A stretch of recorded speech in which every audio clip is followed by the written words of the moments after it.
Hello, I'm John Feldt. This is the Weekly Water Outlook National Edition.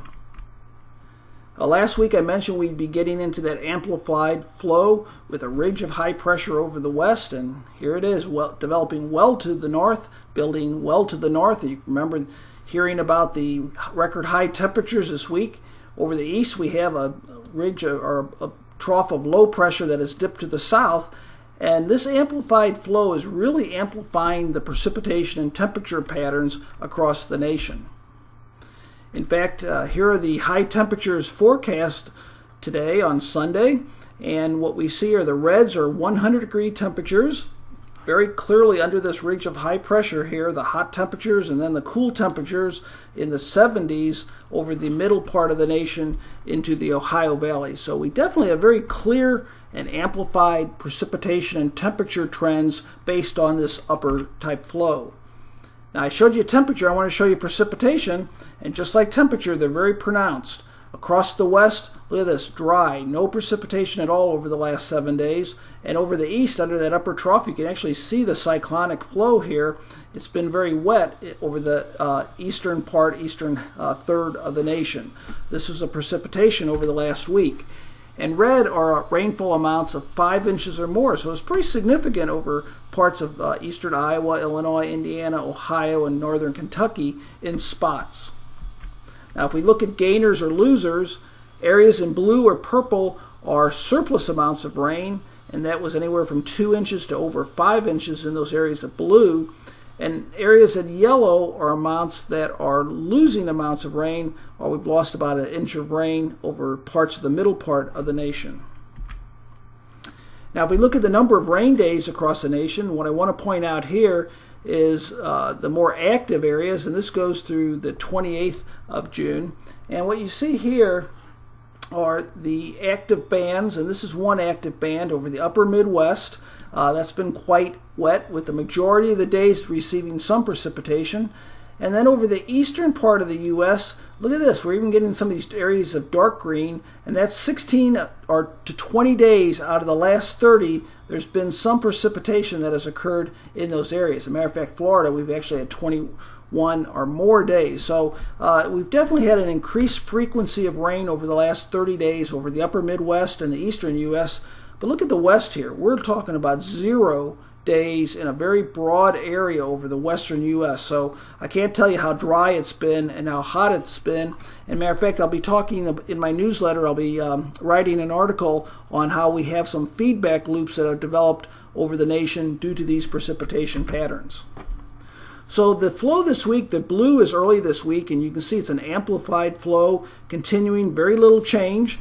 We're going to have these pockets of enhanced energy, and that's this area in yellow coming through here. So that will be enhancing precipitation over the southeast U.S. up the east coast. The west, hot and dry like we've seen. Now late this week, it could moderate just a bit. Not quite so pronounced, but it still looks like right through that 6 to 10 day period, I still see a very high likelihood of strong high pressure, actually all the way to Alaska. I think you're going to be hearing more stories about heat in Alaska, and then the dipping over the middle part of the nation and the eastern U.S. So this is a multi-week pattern that we're in, and I think the precipitation and temperature trends will also be prolonged and multi-week trends. So let's go through some models here as far as rainfall. This is pure model guidance. And what you can see is it looks like a very active week over the eastern U.S. These pockets of red are anywhere from 2 inches to 5 inches of rainfall. So it looks like the southeast U.S. along the immediate Gulf Coast, mid-Atlantic, Tennessee Valley up into the northeast U.S. It looks like a very wet week with more areas getting rain than not. Over the middle part of the nation, it looks like we have a dry signal, pretty much all the way from the Dakotas to Texas. Be some light precipitation. And then the western U.S., for the most part dry, but there are some pockets of scattered precipitation. Now here's the forecast from the Weather Prediction Center, NOAA's Weather Prediction Center.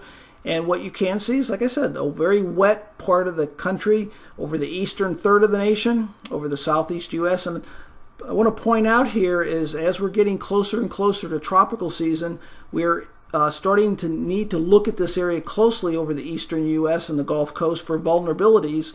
And the southeast U.S. is definitely building up a vulnerability to flooding, not just this week in the short term, because the Carolinas have been very wet, especially North Carolina last week. And if this rain does occur, I think there will both be short-term hydrologic impacts such as flash flooding as well as main stem flooding.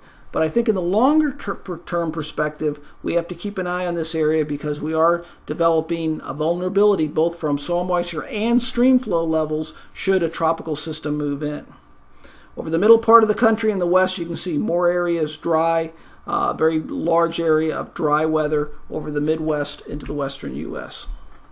Now, temperatures are also being impacted by this amplified pattern. I just wanted to point out 6 to 10 day, we're looking at well below normal temperatures over the middle part of the nation. Now, the 6 to 10 day outlook, I have a model output I looked at on the bottom left, and here's the outlook for precipitation. Very little change. Still wet over the eastern third of the U.S. So we're looking at a persistent pattern that's going to take us into the early part of July with very dry conditions west and very wet conditions over part of the east. Looking at the 6 to 10 day, these are some model output. Just sort of keep an eye on these as we go through. The area of orange and red are the heavier precipitation. So this is 6 to 10 day, and here's the 8 to 14 days. So we're looking at, from a national perspective, ample to surplus moisture over parts of the eastern, say, third to half of the nation, and dry over the west. So as we get into July, we're not looking at a quiet pattern. We're looking at impacts both on the wet side and on the dry side. So the takeaway, hot and dry west, cool temperatures in the middle, wet in the east, and the southeast U.S. through the mid-Atlantic, a vulnerability both to short-term and long-term flooding. Now, I'm going to be putting out quite a bit of information this week. My newsletter will be going out, the weekly outlook, and perhaps some other information. So stay tuned to that. I wish you all a very nice 4th of July period, and I will be talking with you again next weekend.